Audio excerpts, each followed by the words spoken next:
아멘. 우리 하나님 말씀 보도록 하겠습니다. 구약 성경 시편 30편 4절에서부터 5절 말씀. 시편 30편 4절에서부터 5절까지 말씀입니다.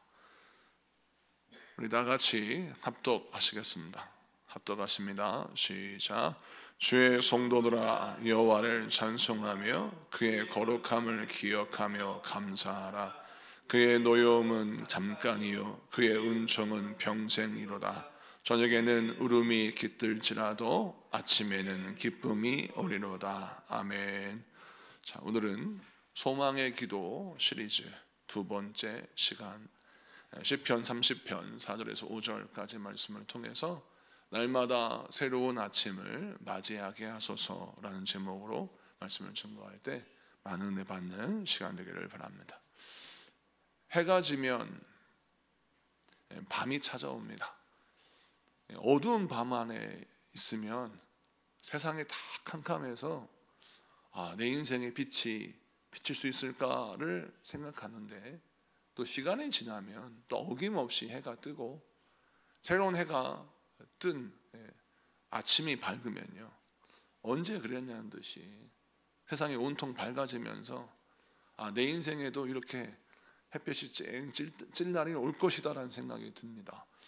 여러분, 인생에 어두운 밤이 있으면, 인생의 고통과 아픔의 환난의 한복판에 있으면 내 인생 여기서 끝나는 것처럼 보입니다.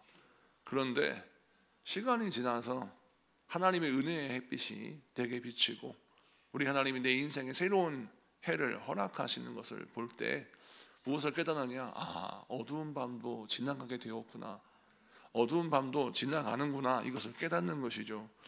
오늘 시편 기자도 우리에게 뭐라고 설명하냐면, 저녁에 울음이 깃들지라도 아침에는 기쁨이 오리로다 라는 고백을 하고 있습니다. 믿음은 어둠을 부정하는 것이 아니라 아침을 기다리는 것입니다. 많은 사람들이, 믿는 사람들은 고통과 어둠, 내 인생의 환난의 시기를 부정하려고 합니다. 그런데 성경에 나오는 많은 인물들은 어둠을 부정하지 않고 어둠을 통과했습니다. 고통과 고난을 부정하지 않고 고통과 고난을 극복했습니다. 그래서 믿음은 승리하는 것이죠.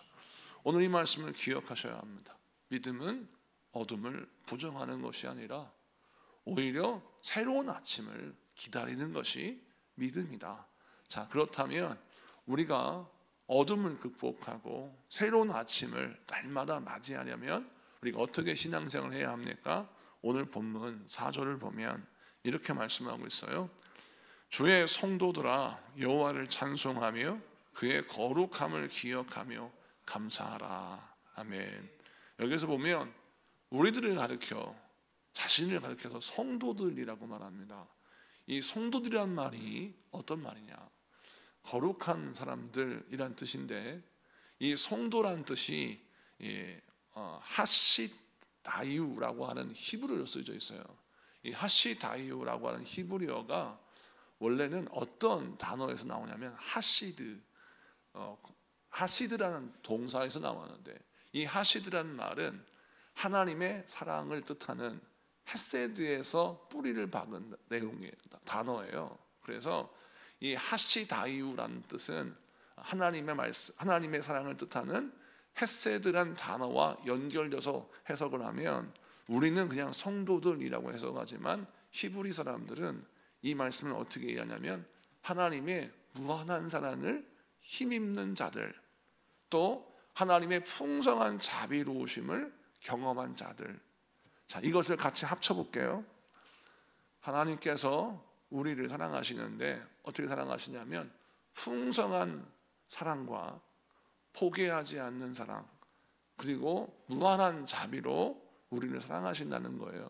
그런데 그 하나님의 사랑 안에 사는 사람들을 가르쳐서 성도들, 하시다이우라고 말한다는 것입니다. 자, 그렇다면 오늘 이 말씀에서 강조하는 바가 무엇입니까? 우리가 인생을 살 때 누구 안에서 사느냐가 중요해요. 내가 하나님 안에서 산다, 내가 하나님 안에 살아가는 존재다라는 믿음이 있으면 하나님의 무한한 사랑, 하나님의 포기하지 않는 사랑, 하나님의 용서하시는 그 자비의 은혜가 나에게 항상 있으니 나의 부족함, 나의 연약함, 나의 실패와 좌절 앞에서도 나를 학대하거나 나를 주저앉히는 절망에서 묶이지 않습니다. 오히려 하나님의 말씀 붙들고 일어서는 것이죠. 근데 많은 사람들이 어디에 묶이냐면 나의 실패와 좌절에 묶여서 하나님의 사랑을 의심하고 내 인생의 가지 앞에 좌절할 때가 많이 있습니다. 여러분, 끊임없이 악한 영은 우리로 하여금 무엇을 심어놓으려고 하냐면 하나님의 사랑을 의심하는 그 의심을 내 마음에 심어놓으려고 합니다.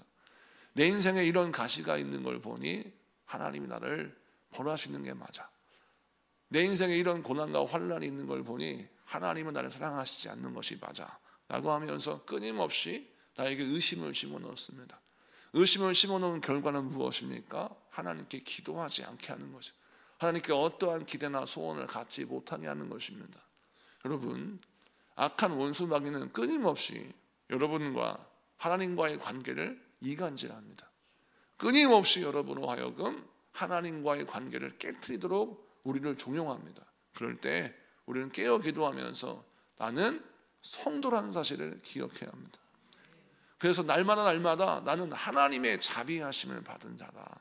나는 하나님의 풍성하신 그 무한하신 사랑 안에 사는 자다 라고 하는 자기 정체성을 분명히 갖고 내 안에 의심이 찾아올 때마다 일부러라도 무엇을 선포해야 합니까? 나를 향한 하나님의 사랑은 절대 포기하지 않는 사랑입니다. 나를 지지하시는 아버지의 사랑은 풍성한 사랑입니다 라고 선포하면서 나를 향하신 하나님의 사랑을 인정하고 시인하고 선포하고 기도하는 여러분 되시길 축복합니다. 여러분, 베드로의 회복을 보십시오. 베드로가 원래 예수님을 절대로 부인하지 않겠다고 신신당부했습니다. 다른 사람들은 다 예수를 떠난다 할지라도 나는 예수님을 떠나지 않겠다고 결단하고 고백하는 사람이었어요. 그런데 그의 고백이 어김없이 무너지죠. 예수님이 가야바의 집들에서 신문을 당하실 때 베드로는 예수님을 모른다고 3번 부인했습니다. 그때까지만 해도 사실은 예수님을 모른다고 3번 부인했던 베드로는 절대 회복되지 못할 죄를 저지르는 것처럼 보입니다. 그런데 우리 예수님이 3일 만에 부활하시고 베드로를 찾아가셔서 그를 회복해 주셨습니다. 사랑하는 성도 여러분, 베드로가 인격이 훌륭해서 그리고 원래가 신앙이 좋아서 그가 그런 예수를 부인하는 자에서 예수를 위해서 목숨을 걸고 복음을 증거하는 자로 회복된 것이 아니라 우리 예수님이 다시 그를 찾아가셔서 그에게 기회를 주시고 그를 사랑하신다는 그 변함없는 예수님의 사랑을 보여주시고 말씀하셔서 베드로가 회복한 것입니다. 예수님 베드로에게 뭐라고 물으셨습니까? 네가 나를 사랑하느냐라고 3번 물으셨습니다. 여러분, 우리 예수님은 베드로에게 찾아가셔서 끊임없이 나는 너의 사랑을 원한다라고 말씀하십니다. 여러분, 네가 나를 사랑하느냐라는 질문을 뒤집어 보면 예수님이 어떤 말씀을 하고 계시냐면 나는 너의 사랑을 원한다라는 거예요.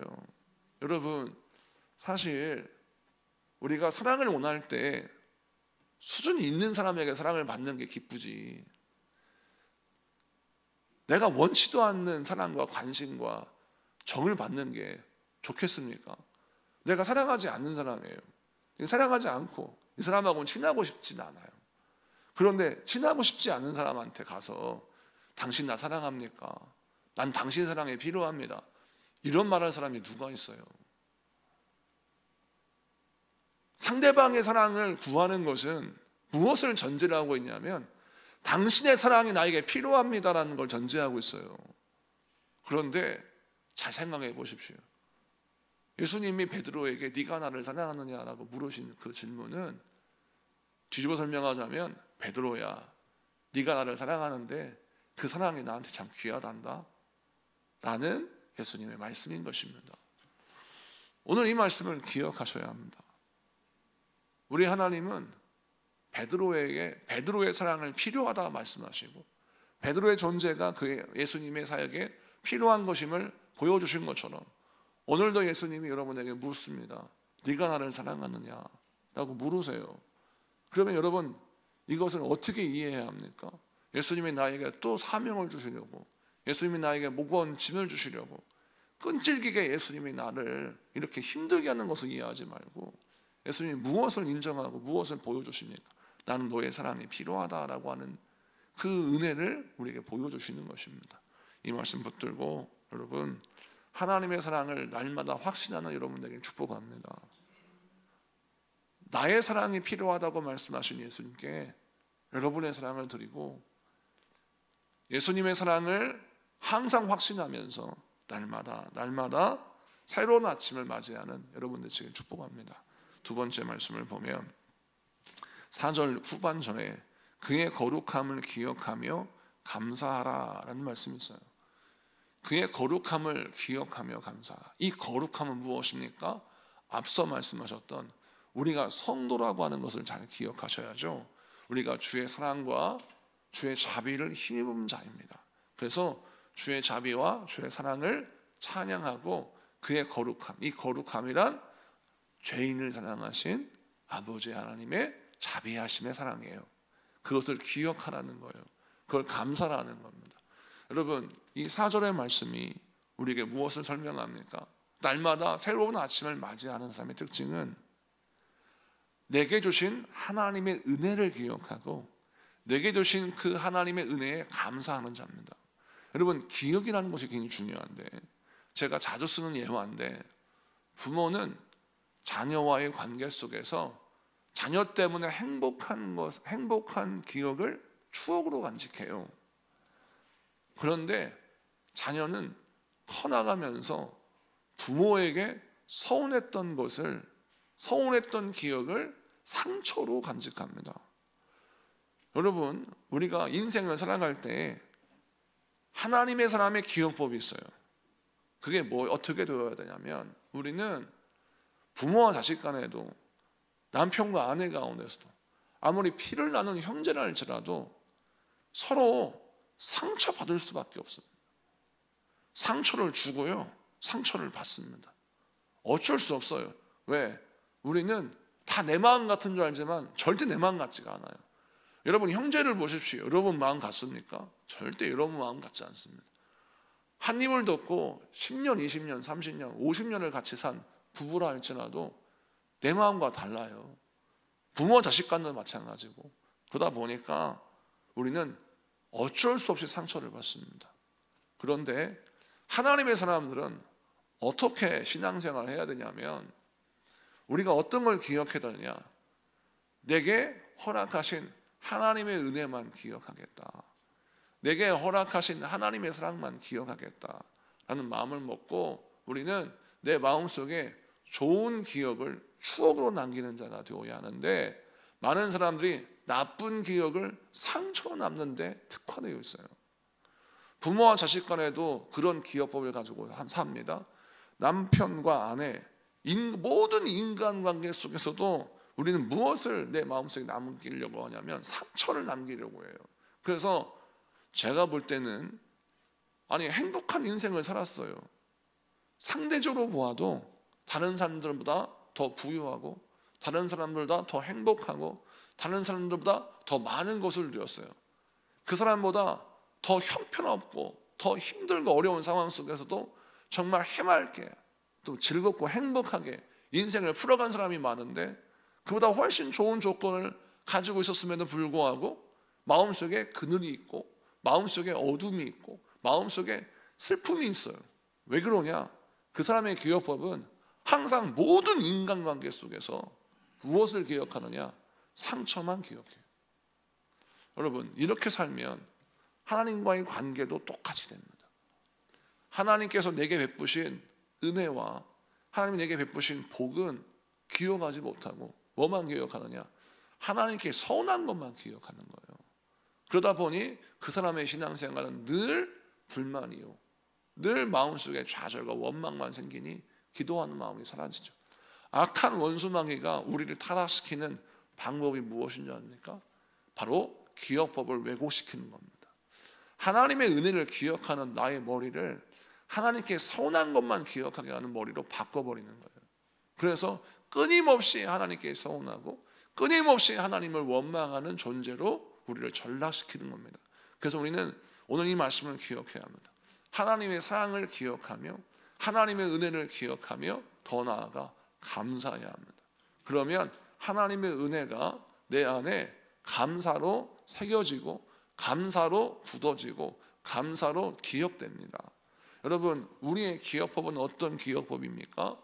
하나님의 사랑을 기억하고 하나님의 은혜를 기억해서 그것이 내 안에 아름다운 보석이 되어야 합니다.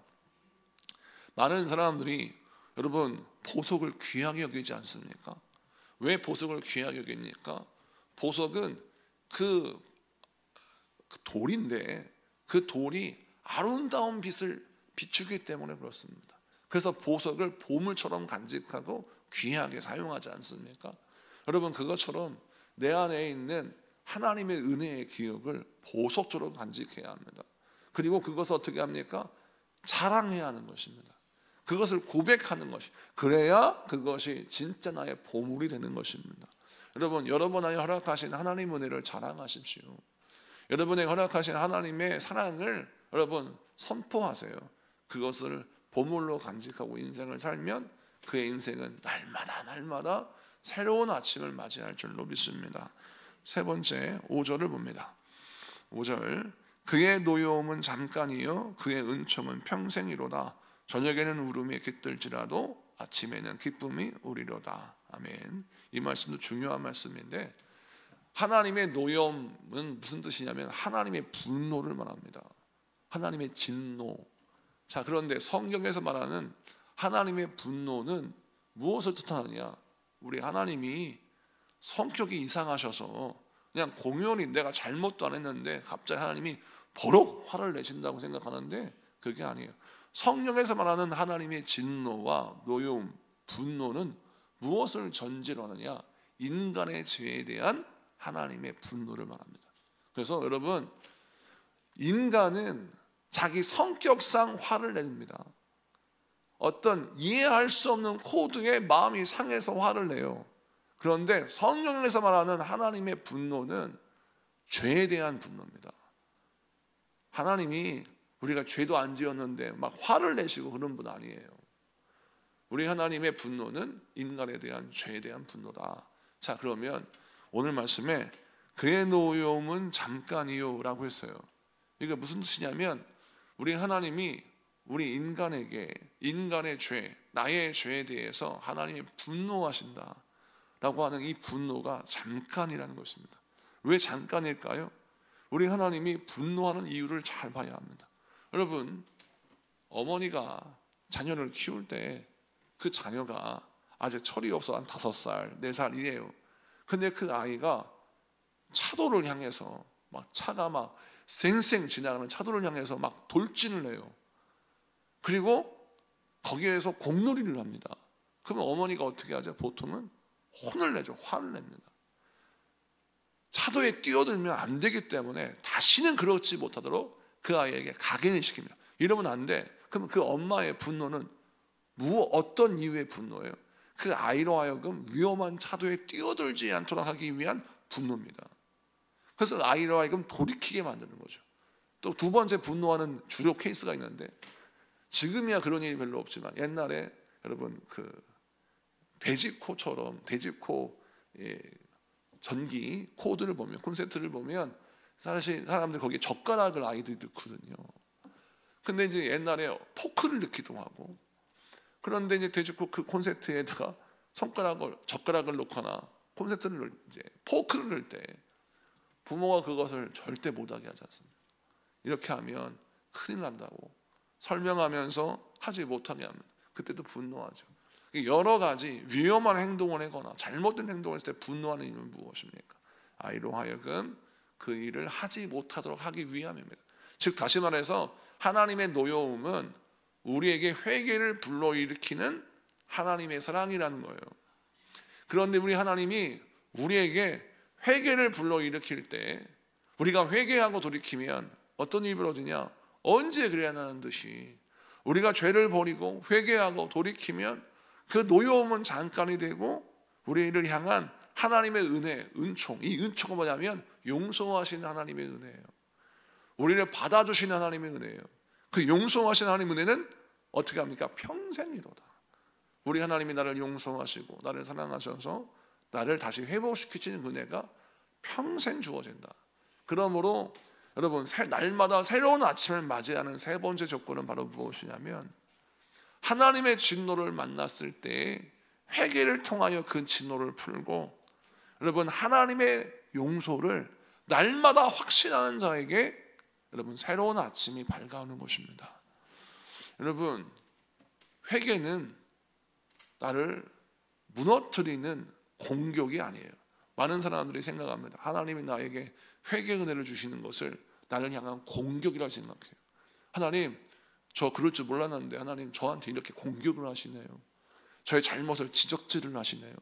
여러분, 하나님의 분노가 우리에게 지적질을 하시고 우리를 공격하시는 그런 송곳이 아니라는 거예요.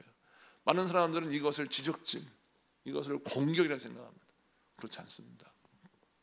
하나님의 사랑의 표현입니다. 우리가 돌이키면 우리 하나님은 우리를 용서하십니다. 하나님의 사랑은 영원합니다. 이것을 기억하시고 여러분, 날마다 새로운 아침을 맞이하시는 여러분 되시기를 축복합니다. 우리 다 같이 공동기도문 선포하며 같이 기도를 하도록 하겠습니다. 소망의 기도문 두 번째, 날마다 새로운 아침을 맞이하게 하소서. 우리 다 같이 선포하며 기도하겠습니다. 시작. 사랑의 하나님, 우리의 인생에 눈물의 밤이 찾아올 때에도 주님의 사랑은 변하지 않음을 믿습니다. 때로는 죄로 인해 쓰러지고 무너져도 회개의 은혜로 다시 일으켜 세워주시니 감사합니다. 주의 분노는 잠깐이요 은총은 평생이기에 오늘도 기쁨의 아침을 소망하며 찬송의 옷을 입고 나아갑니다. 우리의 하루하루가 매일 새로운 아침으로 시작되게 하소서. 예수님의 이름으로 기도드립니다. 아멘.